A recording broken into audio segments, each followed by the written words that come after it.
Bonjour tout le monde et bienvenue dans cette nouvelle vidéo. Je vous retrouve aujourd'hui avec Rémi, encore une fois, Eh ouais. puisqu'on va parler de la roue du temps. OMG. Aujourd'hui, on revient pour faire un classement de nos tomes selon notre préférence. C'est ça. Dans tous les cas, sachez déjà que cette vidéo n'a pas de spoiler, hein, donc on ne va pas parler d'événements précis, on va juste donner nos ressentis. Et comme ça, vous pouvez regarder cette vidéo, vous faire peut-être un avis. Si vous voulez vous lancer dans cette saga, vous saurez un petit peu où nous, on se situe. Et pour celles et ceux qui ont commencé et qui tardent à continuer, eh ben vous saurez que par exemple, vous n'êtes pas très loin d'un très bon tome pour continuer la suite de la série. Après, c'est notre avis, c'est subjectif, hein, mais rien que nous deux, alors on ne s'est pas concerté, hein, on va voir si on est d'accord ou pas sur certains tomes, c'est ça qui va être très drôle. Ça a été très difficile de choisir, je vous dis déjà, parce que on a essayé de se donner un ordre d'idée, mais c'est... Ouais, voilà. Et on a essayé d'être plus ou moins sévère aussi, hein, on s'est dit... voilà. C'est difficile, encore une fois, parce que c'est une série qui nous plaît et qui nous tient à cœur tous les deux. Donc forcément, il y a un affect qui joue. On essaye d'être le plus objectif, mais dans tous les cas, ça reste un classement qui sera subjectivement objectif. Et juste pour vous présenter un petit peu le classement, alors on a choisi de mettre légendaire tout en haut, sachant qu'on ne peut mettre qu'un livre. Si on devait relire un seul tome, lequel est-ce que ce serait ? Et ça, c'est légendaire. Et après, bon, excellent, bien, ok. Et le passable, c'est l'inverse de légendaire. C'est si on devait en sauter un à chaque fois qu'on relisait la roue du temps, lequel ce serait ? Voilà, comme ça, vous avez une idée. Ok, donc on va pouvoir commencer. Hein. Normalement, c'est tout bon. Il faut que je prenne le bon onglet parce que c'est aussi un défi informatique. Hein. Et forcément, un gros défi pour moi. Oui, parce que Rémi et la technologie, apparemment, c'est pas compatible. Ça dépend lesquels, mais c'est vrai que les réseaux sociaux, je commence, quoi. Voilà. Donc, commençons sans plus tarder. D'ailleurs, si vous nous regardez et que vous avez lu la saga, n'hésitez pas à faire le classement dans les commentaires, hein, ce sera intéressant. Donc, on va commencer avec le tome 1. Ouais. Dis-moi où est-ce que toi, tu le mettrais ? Puisque tu es l'invité, je te donne l'honneur de commencer, parce que moi, je ne sais pas. Du coup, moi, je le mettrai dans ma petite liste. Je le bouge en même temps ? Oui, tu peux y aller. Ouais. Alors, je le mets dans OK. Seulement ? Et ouais, seulement. Parce que du coup, alors j'adore le tome 1, vraiment. Mais pour moi, la série prend son envol vraiment au tome 2. Pour moi, encore une fois. Et j'adore ce tome 1, j'adore les souvenirs que j'en ai avec ce livre, mais en comparaison de toute la suite, voilà. Oui, j'avoue que quand tu as le recul d'avoir lu la saga, ça apparaît pas comme le meilleur, mais... Ah non, mais ça reste très bon. Hein. Oui. Voilà, alors oui, ça de toute façon. Hein. Oui, c'est pas parce qu'on l'a mis, enfin, c'est pas parce qu'on le met dans OK que c'est un livre à squeezer entre guillemets ou à passer vite dessus. Pour moi, c'est un très bon roman avec beaucoup d'inspiration. On peut le dire, de toute façon, c'est pas une surprise ni un spoil de Tolkien, par exemple, qui fait que ça reste un très bon tome d'introduction, avec aussi des codes qui étaient d'époque et que, à mon sens, on voit évoluer dans la suite de la série. C'est pour ça que je le mets dans OK. Voilà. Moi, je sais pas, parce que si je le juge par rapport à mon ressenti sur le moment, moi, je le mettrais... Les doutes commencent. De base, j'étais partie sur excellent. Mais vas-y. Je vais quand même le mettre là parce que c'est vrai que comme c'est le premier, c'est ce qui m'a donné déjà envie de continuer, même s'il y a les inspirations Tolkien, comme j'avais pas, je sais plus si j'ai lu Tolkien avant ou après, mais ça m'a pas plus choqué que ça. Après, effectivement, si on regarde avec la suite, c'est un tome solide, mais on n'est pas dans l'ampleur des autres, tu vois. Ouais. Mais je trouve qu'il faisait son job. Ça introduit l'univers, ça pique ma curiosité. J'étais là, oh là là, des Aes Sedai, c'est quoi et tout. Enfin, j'en voulais plus, quoi. Mais n'en dis pas plus, parce que du coup, je vais le changer de place. Et d'ailleurs, ben, moi, je le juge surtout par rapport à ma première lecture. Toi, Ouais. Rémi, il faut savoir que tu les as lus combien de fois jusqu'au tome Alors jusqu'au tome 9, je les ai lus entre 8 et 9 fois, ouais, donc Ouais, bah, c'est clair que le premier, ça a pas l'air d'être... bah si, ça reste toujours, voilà, encore une fois, comme tu as dit, un très bon premier tome, et un très Mhm. bon premier tome d'introduction. Les Aes Sedai, voilà, moi aussi à l'époque, waouh, qu'est-ce que c'est? Mais avec le recul de toute la série, c'est difficile, hein, parce qu'en fait, Ouais. soit on fait un classement avec le regard de toute la série, soit on fait un classement par livre, mais dans tous les cas, les livres, on est obligé inconsciemment de les confronter les uns les autres. Mhm. Donc voilà, mais Ok, ça bon, reste très bon. oui, tout à fait. Deuxième tome. Alors cette fois, je me lance. Ah, Vas-y. je les ai inversés. Là, il est à la 3e position. Deuxième tome. Je le mets dans excellent. Alors moi, deuxième tome, hop, il est là et je l'ai mis dans bien. J'ai l'impression d'être méchant. Moi qui pense être la plus sévère. La série vient de prendre son envol, à mon Mm. sens. Donc il est au-dessus du tome 1. On a vraiment ce côté très épique. On a ce côté aussi où finalement le groupe commence un peu à se séparer. Il est vraiment super puisque pour le coup, dans ce tome-là, on rentre plus dans l'univers des Aes Sedai. Et pour moi, en fait, le début de la série va de crescendo. J'ai adoré le 1, j'ai surkiffé le 2, j'ai complètement adoré le 3. Voilà. Effectivement, quand tu le compares au premier, on fait un pas en avant. Ah ouais.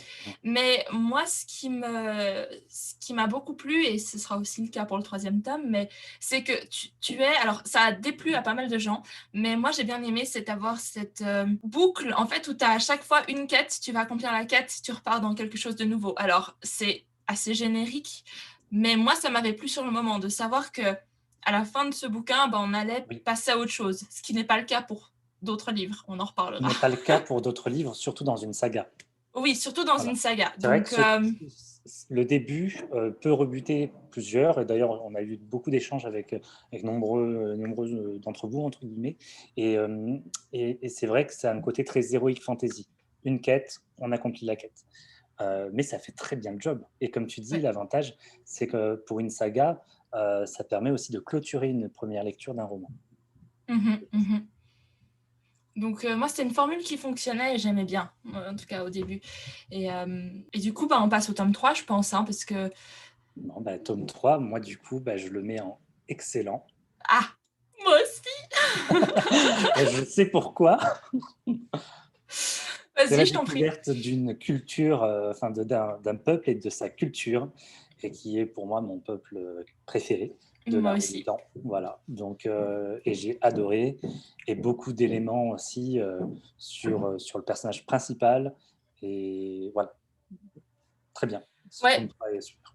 pareil pour moi. La fin était assez incroyable. J'ai toujours ce souvenir de ce qui se passe, de l'ampleur de la chose. Il y a un personnage que je n'aimais pas beaucoup au début et qui, en fait, à ce moment-là, est devenu un de mes chouchous. Je ne sais pas si tu vois de qui je parle. Attends, parenthèse, du coup, tu parles de qui? De Matt. Ah oui, je pensais bien, ok.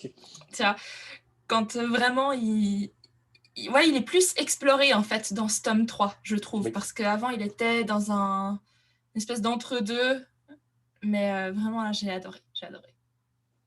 Et puis l'endroit aussi, on voyage de plus en plus dans la map, hein, ça il faut pas l'oublier, on part de ce village paumé, puis on commence vraiment à aller loin. Hein. Oui, oui. Bah, du coup, le tome 4, Michaela, toi, tu le placerais où? Du coup, le tome 4... Excellent. Non, alors le tome 4, il est spécial dans mon cœur parce que déjà, on explore vraiment cette culture dont tu parles. On a vraiment des nouveaux éléments qui nous sont apportés et surtout, il y a les plus belles pages que j'ai lues jusqu'à maintenant, une écriture fluide, un moment intense qui va à l'envers si on veut. Tu vois de quoi je parle ou pas? Oui. Et ça, quand j'ai lu ce chapitre, parce que je crois que c'est même sur 2 chapitres, je me suis dit waouh. Oups là, les lunettes, c'était pas fait exprès. Les lunettes en tombent.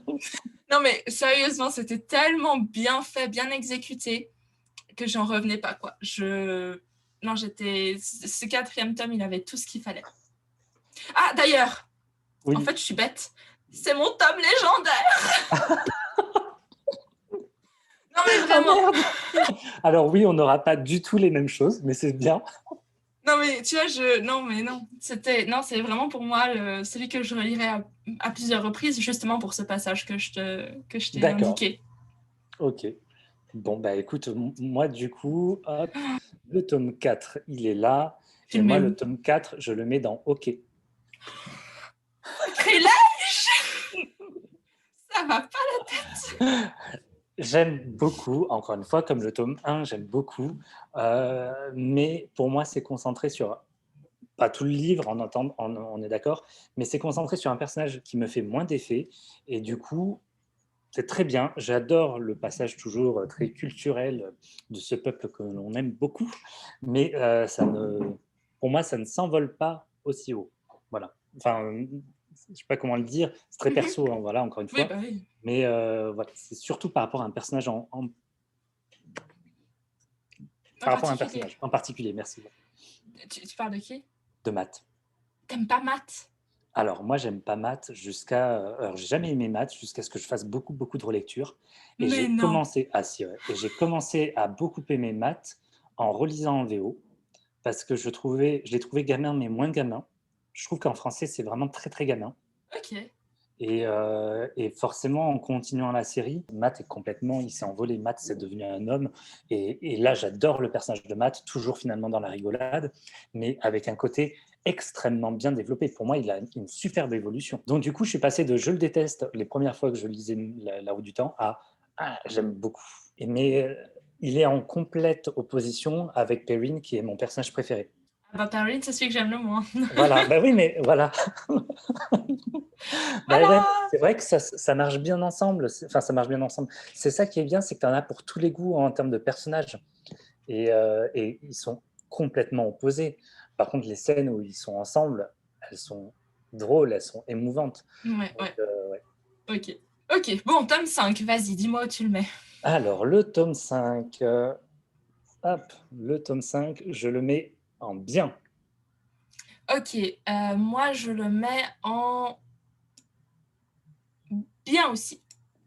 Comme tu le disais, on en parlait avant, c'est le premier où on ressent un peu des longueurs quand même. Hein. Ouais, oui, oui. Encore une fois, il y a beaucoup d'éléments qui se passent, peut-être moins pour certains personnages, pour d'autres plus. Et puis ce final de tome est Mhm, juste renversant. mhm. En général, c'est le cas pour tous les tomes. À chaque fois, à la Oui. fin, il se passe quand même quelque chose d'assez grand, grandiose, intense. Pour moi, il y a un tome en particulier, mais en effet, on va y revenir, où le truc grandiose se passe au début. Oui, Je m'en retiens. je crois que je vois lequel c'est. Ok, très bien. Bon. Tome 5, ni chaud ni froid, il était bien. On commence à voir un ralentissement dans le rythme et une Oui. complexification de certains éléments. Hein. Là, Et on est parti. l'utilisation de la magie aussi, qui devient Oui, plus complexe. ouais, Donc, ouais, c'est chouette. Mine de rien, c'est chouette. c'est Tome très bien. 6, Michaela. Excellent! Ah là là, oui, non, tome 6, il est gravé dans ma mémoire. Il y a une scène Ouais. que, que je vois et revois et revois. Enfin, non, c'est un des plus épiques selon moi quand même. Ou un des moments les plus épiques, ça c'est sûr. Mais toi, tu le mets où? Alors, moi, du coup, hop, le tome 6, il est là, et je l'ai mis dans... Ah! Attends, j'ai bougé le... Ah merde, je suis pas sur le bon écran. Enfin, désolé. Hein. Donc le tome 6, il est là, et moi je le mets avec le tome 2 et 5, c'est-à-dire dans bien. C'est très difficile, j'ai eu beaucoup de mal pour celui-là. On en a parlé un tout petit peu avant sans forcément dire où est-ce que j'allais le mettre. Euh, mais oui, il y a beaucoup de choses très importantes qui se passent dans ce tome-là. Il y a des scènes qui resteront franchement marquées à vie, une phrase qui restera marquée à vie, surtout forcément encore une fois vers la fin du roman. Mais ouais, pour le moment, bien. Ok. Ouais. Moi, je l'ai trouvé très bon parce que il y a une exploration de la psychologie d'un personnage central, même très très central, quand il est dans une certaine situation très difficile et Oui. j'ai trouvé ça fascinant. Ah, tu m'énerves, j'ai envie de le changer de place. Non, mais parce que tu sais, le Mais pire, oui. c'est que je viens de m'en rappeler, en fait. Non, Et, mais mais même tout, en fait, quand il y a cette situation-là, mais même juste avant, parce qu'en fait, c'est une situation qui dure jusqu'à un certain point de non-retour, on va dire. Mais oui, ouais. oui, t'as pas tort. Et puis, tu as aussi un personnage féminin qui prend beaucoup d'importance. Oui. Et ça, j'étais sûre que ça allait se passer. Et quand je l'ai vu se passer aussi tôt, entre guillemets, je pensais que c'était un truc qui arriverait plutôt vers la fin. Et quand je l'ai vu se passer, j'étais là. Oh. Ah, fais chier. Bon, c'est pas grave, je le laisse en bien. C'était comme ça, je le laisse en bien. C'est le sentiment qui prime, ok. C'est ça. Ok. À part ça, je suis en train de me rendre compte qu'on est sûrement en train de teaser les gens parce qu'ils sont là. Non, mais ils parlent de quoi? Non, mais c'est quoi ça? Eh ben, lisez! Ok, bon, parenthèse terminée. Le tome 7, alors, Crown of Swords. Alors, le tome 7, il est là. Et moi, je le mets dans excellent. Et ça me tient particulièrement à cœur à cause d'un personnage qui arrive à ce moment-là et que j'aime énormément. Donc, c'est un affect, en fait, pour ce tome. Alors, moi, je le mets en OK. Parce que j'ai beaucoup aimé, encore une fois, les événements vers la fin. On découvre de nouvelles choses, pas de nouvelles magies, mais de créatures, enfin voilà, ça se complexifie encore. Et autrement, le début, c'était un peu long. Ça se voit dans les post-it que j'ai mis, t'en as plein au milieu, mais alors au début, t'as quasi rien. J'en ajoute au fur et à mesure que les pages passent. Donc c'est vrai que, voilà, sans plus. Mais effectivement, le personnage qui arrive là, c'est très intéressant. Pour toi, ça a dû être encore mieux. Et je pense savoir pourquoi, c'est parce que tu as lu le préquel avant. Oui. Alors que moi, je l'ai lu à la fin, donc ça a peut-être moins d'impact. Techniquement, si on en suit l'ordre de parution, le préquel se lit après entre le tome 10 et 11, il me semble. Oui, c'est ça, je crois. Voilà. Ouais. Moi, je l'ai lu entre le tome 2 et 3 ou après le 3, de tête, quelque chose comme ça. Et toi, tu l'as lu à la fin de la série. Mm-hmm. Et en effet, on voit ce personnage-là dans le préquel. Mm-hmm. Voilà. Donc, je l'attendais, en fait. Oui, c'est ça. Pour toi, ça a dû être vraiment génial de voir enfin ce personnage arriver avec tout ce qui l'entoure. Ouais. Okay. Alors, tome 8. Le tome 8, ouais, j'ai vraiment hâte de voir où tu l'as mis. Écoute, c'est trop difficile. On a dit qu'on peut en mettre qu'un seul dans Passable. Non, pas forcément, mais ouais. Mais écoute, pour moi, c'est impassable. Alors, moi, le tome 8, hop. Légendaire, allez. Non, c'est impassable. On est d'accord. On est d'accord. Tout simplement, beaucoup trop de politique, beaucoup trop de inaction, en fait. Beaucoup de blabla, beaucoup de... Moi, du coup, j'ai adoré le début. En fait, pour le coup, j'ai l'impression que c'est un des seuls tomes où l'événement capital, ou en tout cas grandiose, se passe au début. Et ce tome, pour moi, je ne peux pas dire il aurait dû réécrire parce que c'était son choix, mais le tome 8 et 9, il aurait dû faire un seul tome. Ouais. Et donc, du coup, l'événement grandiose du début aurait fait un bon parallèle avec un bon élément grandiose du tome 9. Et donc, du coup, on commence super bien avec ce tome 8, et puis d'un coup, ça traîne en longueur. Et puis, il y a l'arrivée d'une menace en plus. Et c'est vrai qu'on est à mi-parcours, grosso modo, ou un peu plus du mi-parcours de la série.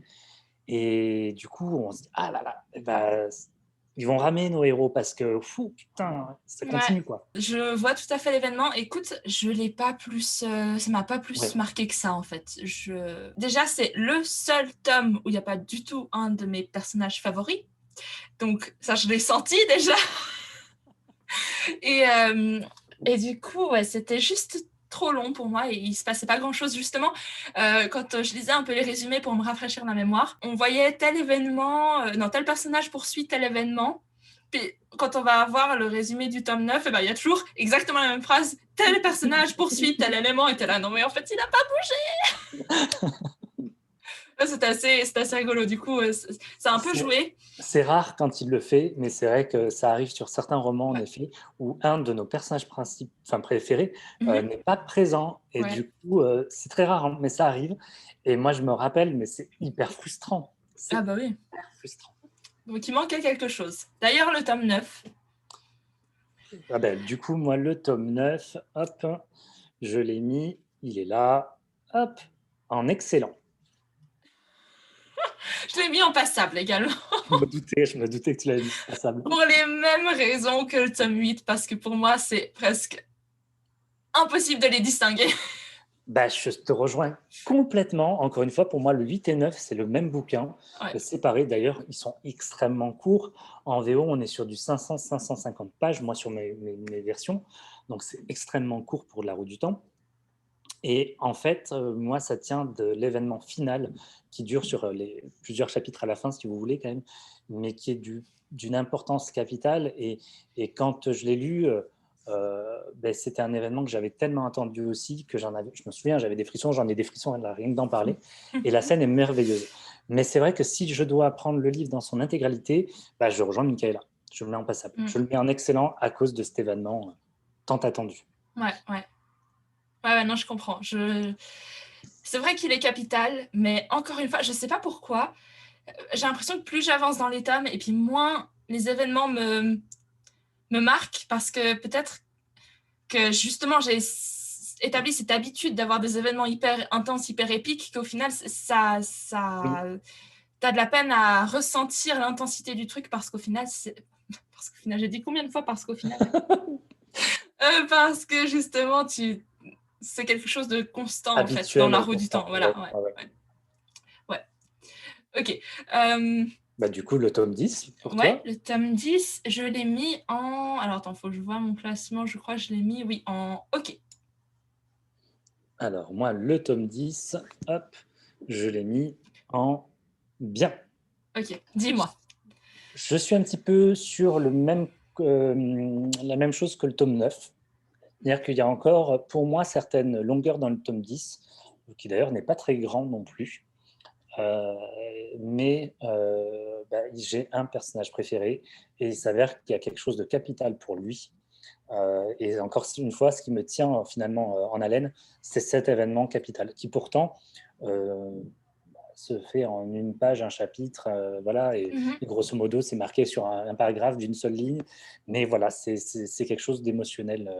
mhm. Ouais, bah écoute, moi, c'est juste qu'effectivement, il y a cet événement-là, mais autrement, il y a, selon moi, pas grand-chose qui se passe, hormis l'introduction d'un nouveau, d'un certain groupe, enfin, ça dépend, mais surtout d'un personnage qui, euh, qui me fait beaucoup rire aussi, et qui vient juste ajouter une couche de complexité à l'histoire. Et Oui, pour le coup, ça, c'est quelque chose que j'apprécie beaucoup dans La Roue du Temps, c'est que quand tu pensais être arrivé à la pire situation possible, et ben, t'as un truc qui survient et voilà, qui casse tout.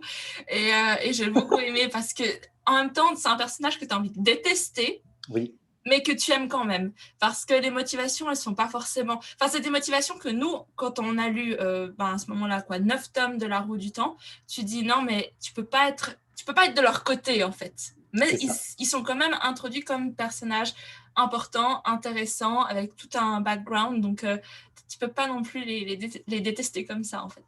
Ouais, je suis d'accord. Et ce personnage en question, encore moins, je dirais. Ouais. Parce qu'il y a un côté, encore une fois, très drôle et très affectif aussi. Ouais. Et au tome 11, Oui, tome 11. alors moi, du coup, le tome 11, je le mets en excellent. Moi, je l'ai mis en bien. Alors, je l'ai mis en excellent parce que c'est le dernier de Jordan. Et je pensais l'avoir lu dans son intégralité, mais en fait, j'avais les versions Françoisir, donc découpées par deux à l'époque, sur des grands formats. Et je me suis rendu compte que j'avais lu que la moitié. Hmm. Hérétique. Mais bon, du coup, en relisant en anglais, ben, j'ai lu le dernier de Jordan. Et bah, j'avais envie de pleurer tout le long du roman parce que bah, je savais que plus je tournais les pages, plus j'allais avancer dans l'histoire, mais moins j'allais voir du Jordan à un moment donné. Donc il y a ça, et il y a un personnage, un antagoniste qu'on n'a pas vraiment vu Hmm. depuis le début. En tout cas, je trouvais que ce personnage était très badass, jusqu'à ce qu'on parle un petit peu avec Michaela, et il y en a encore un encore plus badass que ça. Mais ce personnage-là, en tout cas, m'intriguait beaucoup. Et du coup, c'est ce personnage, plus les événements, plus le fait que ce soit le dernier tome de Jordan, qui me le fait placer voilà, en excellent. Oui, c'est vrai qu'il y a cet aspect émotionnel que moi aussi, j'ai ressenti. Je me suis dit, mais c'est le dernier de Jordan. Donc effectivement, c'était quelque chose. Moi, je l'ai mis en bien parce que c'est, selon moi, à ce moment-là où on remonte la pente. Oui, je vois ce que tu veux dire. Par rapport aux Donc, autres qui sont ouais, passables ou OK. ouais. Là, tu sens que les éléments, ils sont posés pour quelque chose qui va être constamment en construction, en train d'escalader jusqu'à la fin. Oui. Et ouais, là, je me suis dit, c'est reparti. Et puis en parlant, tu parles d'éléments qui sont en construction, tu en as un autre qui est remis dans le jeu, dans ce tome-là, et qu'on redécouvrira 2 tomes plus tard. Et Mhm. qui, en fait, à ce niveau-là de l'intrigue, alors là, vous avez qu'une envie, c'est de dévorer le fin de la série. Au niveau de la fin du tome 11 et du plot qui s'ensuit, vous avez qu'une envie, c'est de poursuivre là. Enfin, à mon Ouais. sens. Le tome, on est où? 12 On est au maintenant, tome 12, 12. oui, tome Vas-y, 12. du coup, tu le mettrais où? Écoute, moi, il va dans les excellents. Trop de choses qui se passent, vraiment intenses. Ah, ouais. Ça a été très dur pour moi parce que c'est pas forcément celui que je. Enfin, si, de toute façon, pour moi, c'est mon légendaire. Ah oui, ouais, ouais, ouais. Ça me Ouais. semble logique. Et ça a été très difficile pour moi. Il y en a un autre que je relis, et d'ailleurs, je le relis très souvent. Je l'ai en multiples éditions. On en parlera après. Mhm. Donc, c'est à la base, quand Michaela a dit légendaire, c'est celui que tu en relis tout le temps. Bon, je me suis dit, ça sera que celui-là. Mais en même temps, le tome 12, non, il est juste incroyable. Je ne l'ai pas encore relu. Mais en fait, depuis que je l'ai fini, d'ailleurs, j'avais fini le tome 12, je t'avais envoyé des messages vocaux en disant, il faut qu'on se le lise ensemble, ou en tout cas, je vais le relire. Et tu me disais, mais tu viens de le finir. C'est pas grave, je vais me le relire. Et voilà, donc il est légendaire. Ouais. C'est pour moi la résolution de beaucoup d'énigmes, beaucoup d'intrigues, et en même temps, ça rebondit sur de nouvelles. C'est épique, c'est sublime, c'est grandiose, et c'est très difficile à dire parce que du coup, c'est le premier de Sanderson, Jordan, puisque Sanderson commence à écrire là. On ne sait pas où est Jordan, on ne sait pas où est Sanderson. D'ailleurs, je profite au passage pour glisser qu'en étant très très fan de Jordan, je trouve que la patte de Sanderson, enfin en tout cas Sanderson a réussi à reprendre le style de Jordan, parce que j'ai pas été vraiment très perdu. Ouais, Voilà. moi pareil. Ouais. Donc le tome 12, moi c'est le tome frisson du début à la fin. Ouais. Je crois, je me rappellerai, j'étais assis, j'avais dit à mon conjoint, j'avais dit, je suis pas là de la journée, j'avais mon plaid, j'avais mon thé, j'avais mon truc, et puis j'étais là, je lisais, et je tournais pas, j'étais là, Non, mais c'est vrai qu'il y a tellement de choses qui se passent dans celui-ci. ouais. Et des choses qu'on attendait, des choses dont on se doutait, des trucs.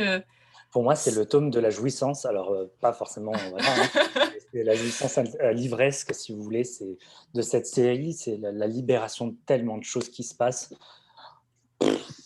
c'est l'explosion Ouais. Et il y a des moments autant épiques au niveau, de l'action, comment dire, de l'action, mais aussi au niveau de la des échanges psychologie. et de la psychologie. Ouais, Voilà, exactement. de la Ouais. psychologie des personnages, parce que c'est là pour la première fois où je me suis posée, je me suis dit, mais en fait, on est parti de loin, de Ouais. vraiment, vraiment Oui. loin. Et c'est, je pense, dans ces derniers tomes où tu t'en rends vraiment compte, parce que tout le long, c'est encore un espèce de processus. Oui. Là, on atteint un sommet. Avec le tome 13, on en discutera, mais comme tu le disais, c'est un peu le calme avant la tempête. Ouais. Et c'est un moment où tu te poses et tu te dis, ils sont partis de super loin. Et tu es hyper fier, en Et ce fait, tome 12, il touche un peu tout le monde. C'est ça qui est génial, c'est que aussi. du coup, alors oui, il y a un personnage qui est vraiment mis en avant, mais pas que, je trouve. Le personnage principal aussi n'est pas en reste, loin de là, comme d'autres, honnêtement, et c'est juste, c'est savoureux. Franchement, moi, de gamin, je me dis que voilà, c'est une consécration d'arriver à ce tome-là. Ouais, je suis assez d'accord. Ok, tome 13. Alors, tome 13, du coup, hop, je l'ai mis dans Excellent. Ah. Alors, tome 13, je l'ai mis dans Excellent. Ouais, moi j'ai beaucoup hésité. J'ai beaucoup hésité, mais je l'ai mis en bien. Ouais, C'est ce qu'on disait tout à l'heure. Je sais, c'est difficile. un événement que je suis super fan, mais autrement, C'est le calme avant la tempête. C'est ça. Voilà. Donc, à part cet événement, ça m'a pas autant marqué que J'ai celui-ci. failli le mettre en bien, j'avoue, hein. Parce qu'après, forcément, vient le tome 14. Ouais. Et celui-là, forcément, donc là, je l'ai mis en excellent. Tome 14, Ouais. moi, je l'ai mis en bien. Non, c'est pas vrai. D'accord. Écoute, j'étais hyper prise dans toute cette action sur le moment, hein, mais avec du recul, pour moi, c'était peut-être un petit peu trop d'action quand même. Ouais. C'est comme si on te balançait tout à la fin. Et moi, j'aime quand les choses prennent quand même leur temps. Donc, c'est juste une préférence personnelle. Maintenant, je commence à te connaître et à échanger par rapport, oui, je vois ce que tu veux dire. Mais ouais, moi, encore une fois, c'est la consécration. C'est des scènes qui resteront gravées dans ma mémoire de lecteur de La Roue du Temps.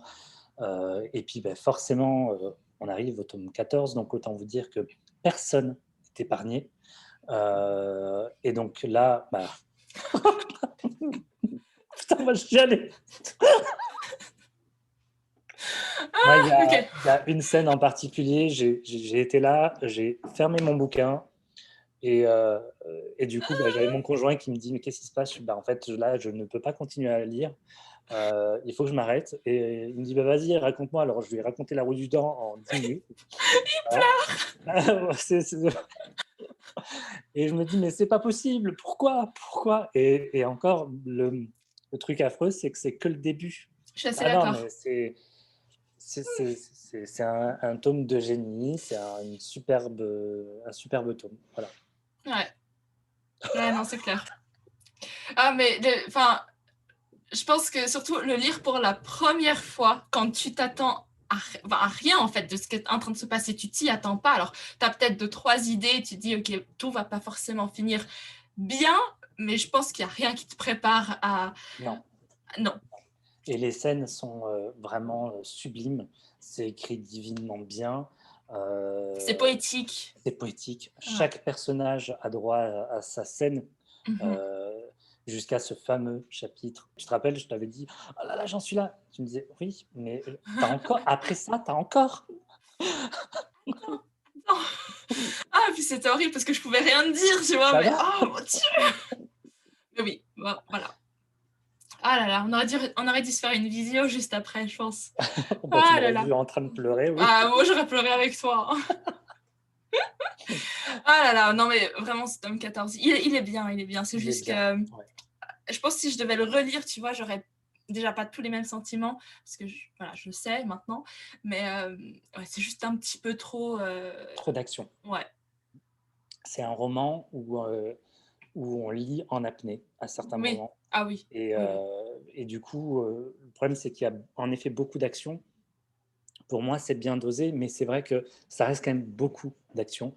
Et du coup, quand on est émotionnellement happé par La Roue du Temps, on lit certains chapitres complètement en apnée parce qu'on a peur, on est en stress, on est excité aussi. Et le problème qu'il y a, c'est qu'il n'y a pas de moment où on peut se poser, ou très peu. Sauf dans les tomes. Et quand on se pose, c'est des moments où on pleure. Voilà. Il nous reste un tome, donc c'est le préquel ou la préquel. Alors, moi, je le mets en... Ah, attends, j'ai envie de changer en dernière minute. Écoute, moi, quand je l'ai lu après avoir fini le tome 14. J'étais dans un état émotionnel instable. et le fait de revenir dessus, j'étais trop contente parce que c'était la nostalgie, c'était revenir au début après la fin. Donc, il y avait ce facteur-là. Après, avec du recul, il est chouette, il est vraiment bien. Je mets dans bien. Et moi, du coup, je le mets dans excellent. Okay. Et ça a failli être mon légendaire. Ouais. Et parce que pour moi, alors bon, déjà, on ne l'a pas lu au même moment. Donc, il y a un personnage aussi qu'on vit différemment et qu'on ressent différemment avec Michaela, et qui est un des personnages clés de ce préquel, cette préquelle. Et je le mets en excellent et failli mettre en légendaire parce que c'est en condensé, parce que c'est un petit livre, hein. Pour moi, c'est un condensé de tout ce que j'aime dans la roue du temps, c'est-à-dire une quête, des Aes Sedai, donc des warders, donc des gardiens, j'ai même plus le mot en français, et puis le début de l'intrigue clé chez les Aes Sedai qui va durer pendant la roue du temps en fait. Et puis forcément la mission capitale qui, sans cette préquelle et sans ces personnages-là, n'aurait peut-être pas abouti au tome 1, The Eye of the World, donc le tome 1 de la roue du temps. Ouais, non, franchement, je crois que peu importe quand est-ce qu'on le lit, au final, Oui. ça donne vraiment des éléments qui sont, je pense, essentiels. C'est pas un préquel que tu peux ne pas lire ou quoi que ce soit. Je pense que vraiment, vraiment, il est important. Oui. Et puis, c'était rafraîchissant. Ça a un autre ton, je trouve. C'est plus léger quand même. Complètement. Ouais. Et puis, alors du coup, j'ai une question pour toi, Rémi. À quel moment est-ce que tu t'es dit, comment est-ce que je pourrais formuler ça? Je lis La Roue du Temps parce que c'est chez moi, c'est mon univers, c'est là où je vais. Parce que moi, j'ai eu un tome justement à partir du moment où je me suis dit, là, je sais que je vais lire La Roue du Temps juste parce que c'est La Roue du Temps, pas parce que je recherche de l'action ou une lecture, c'est parce que j'ai envie d'être là. Tu vois un peu ce que je veux dire ou pas du tout? Le tome 1, il était génial, surtout que je l'ai commencé tôt. Alors, j'étais mi-ado, on va dire adolescent, donc ado et presque adulte. Et c'était encore ce genre de fantasy qui se faisait beaucoup, c'est-à-dire Ah donc ouais. la fantasy presque héroïque fantasy avec une mission, avec des jeunes gens qu'on va suivre et qui vont évoluer. J'ai été happé tout de suite, donc parce que j'avais rien lu autour même si je lisais déjà de la fantasy, j'avais rien lu de pareil. Ouais. Et même si ça me faisait penser à d'autres choses comme les Shannara, où on a aussi un jeune garçon, etc., que je lisais à l'époque, il y a ce côté, la roue du temps, qu'est-ce que c'est? Et en fait, moi, ce qui m'a interpellé, c'est forcément la magie des Aes Sedai, les Aes Sedai, mais ce côté très philosophique, qu'est-ce que c'est que la roue du temps? Donc, je dirais que le tome 1 m'a déjà bien happé, honnêtement. Et je pense qu'au tome 2, je me suis dit, c'est chez moi, parce que justement, on en apprend d'autant plus sur les Aes Sedai et la roue du temps. Et en fait, c'est chez moi.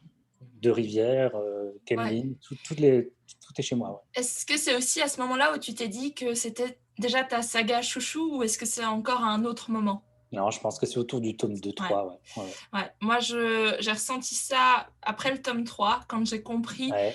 qu'on allait commencer à aller plus loin que des simples quêtes qui allaient se résoudre à la fin du tome. Moi, je me suis dit, ok, maintenant on commence vraiment les grandes choses et je pense que c'est aussi à peu près à ce moment-là, peut-être après le tome 4, où je me suis dit, ça va être une saga qui va me marquer. Je vais lire La Roue du Temps, peu importe s'il y a des tomes qui sont plus longs, plus lents, je vais le lire parce que je suis juste bien dedans, tu vois. Je pense que là où les gens ils pourraient abandonner parce que ça commence. Enfin, déjà, je sais pas comment tu peux abandonner La Roue du Temps. Je sais pas si tu trouves que le tome 7, 8, 9 sont un peu plus longs. Je vois pas comment tu peux abandonner parce que. Quand on est à ce niveau-là, c'est pas possible, je Ah pense. non. Voilà, Non. que ceux qui ont lu le tome 1 le trouvent très cliché maintenant et trop tolkienien, je l'entends et du coup, bah, je leur dis de pousser parce que franchement, il y a un envol dès le Ah tome oui. 2. Ouais. Mais ouais, je vois pas trop non plus sur ces tomes-là qui sont lents pour nous. C'est pas possible, on est déjà happé en fait par Bah l'univers, oui. par la série. Ouais, t'as déjà escaladé. Enfin, t'es pas au sommet, Je mais pense que tu vois, là, en y réfléchissant, là où je me suis dit, c'est vraiment pour moi, c'est qu'il y avait de tout. Il y avait donc des batailles d'épée, il y avait des batailles de magie, il y avait des intrigues de cour, il y a des intrigues politiques, il y a des intrigues religieuses. On voit aussi un petit peu le commun des mortels qui se joue autour. Et il y a un truc qui m'a énormément plu, c'est les prophéties qui tiennent une place importante dans cette série. Et je pense qu'en fait, c'est soit au tome. Enfin, tout a été lié, le tome 2, 3 et la préquelle. Ouais. Parce que voilà, cet aspect prophétie, j'adore ça. Parce que j'aime ce côté. Enfin, des fois, je me mets en mode enquêteur et je me Ouais. dis, ah, qu'est-ce que ça veut dire? Ouais. Voilà. Ouais. Ouais. Et de toute façon, même si tu ne te mets pas en mode enquêteur, les prophéties te poussent juste à réfléchir. Oui. C'est ça que j'aime en fait. Et puis c'est aussi pas mal pour une relecture. Pour Ah une ouais. relecture, ça doit être génial. Parce que tu comprends, tu comprends. Et je te pose une dernière difficulté. Maintenant que tu as ton classement, oui. Donc, tu vois, tu as, par exemple, tout est excellent, mais le plus excellent, le plus bien, le plus OK, tout à gauche, comme ça, tu vois l'idée, tu vas vraiment aller de Du moins ton... bon au meilleur? Voilà, non, du meilleur au moins bon. Ah, donc du Donc, coup, tu as ton oui, oui. légendaire. En dessous, Oui. tu vas mettre dans ton excellent le meilleur du excellent. Ouais, Et ok. parce que, comme ça, moi, je vais faire pareil. Alors, c'est difficile quand même. Ah ouais, c'est pas facile. Oui, moi, je pense que c'est bon. Ok. Et moi, ça fait tome 4, 3, 12, 6, 2, 1, 13, 11, 5, préquel, 14, 7, 10, 8, 9. Et pas mal. Alors moi, du coup, bon, légendaire, donc 12, après excellent, la préquelle, le 14, le 3, le 9, le 7, le 11, le 13. En bien, du coup, j'ai 2, 6, 5, 10. Ok. OK, 4, 1 et en passable 8. Ok. Ouais, C'est bien? donc ça donne une bonne idée. Moi, je Ouais. suis juste assez étonnée de où est-ce que j'ai mis au final le tome 14. C'est quand même le dernier de mes biens. Mais en fait, ouais, je pense que je lui en veux aussi d'être à la fin. J'aime pas les fins.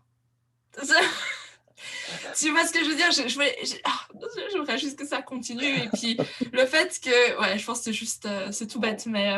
non, il y a trop de trucs qui se passent horribles dans celui-ci. Je lui en veux. Moi, celui où je me dis, bon, ouais, je pense que j'aurais mis peut-être le 6 en excellent au lieu de bien, tu vois? Ouais, parce que je t'ai Voilà. convaincue. Je t'ai Ah oui, convaincue. tu m'as convaincu, ouais. Ah ouais. Mais ouais, donc ça fait un peu notre classement. Moi, je vais le garder vraiment précieusement. Parce que c'est pas quelque chose qui est facile à faire. Hein. Ça, c'est clair Non, et ouais. net. Ouais. On se régale, franchement, moi je me suis Oui, régalé à le faire. ouais. Et en même temps, on revit certaines scènes en le faisant, en nous-mêmes et puis en échangeant ensemble. Mais c'est vrai que c'était pas forcément évident du tout même. Hein. Mm-hmm. Donc, on espère que ça vous a plu. Hein. Si vous avez mis vos classements en dessous, on va se régaler en lisant ça. Et tout bientôt, alors on ne sait pas encore quand, on va s'arranger, mais on va faire un live où on va pouvoir faire un questionnaire sur un site internet. On peut même en faire 2 pour voir si on a le même résultat, mais un questionnaire qui devrait déterminer quel personnage on est dans la roue du temps. Et on le fera en live avec vous. Ça va être hilarant, j'en suis sûre. On se redit ça tout bientôt. Je vous mettrai de toute façon les infos sur Instagram. Rémi aussi. Allez le Oui. suivre sur son Instagram, l'encre de la magie. Un grand merci de Michaela parce que ça fait depuis que j'ai fini la roue du temps en novembre dernier que je la harcelais un petit peu pour qu'on fasse quelque chose autour de la roue du temps. Et on a démarré par Sharika qui me va très bien parce que c'est un gros coup de cœur. Mais c'est vrai que ça faisait tellement longtemps que j'avais envie qu'on partage ensemble cette passion de la roue du temps. Donc je suis super content. Merci beaucoup. Merci à toi d'être là. Et c'était vraiment chouette. Non, vraiment. On parlera jamais assez de la roue du temps. Non. Bon, alors du coup, sur ce, des bisous et à bientôt. Bye. Ciao. Bye bye.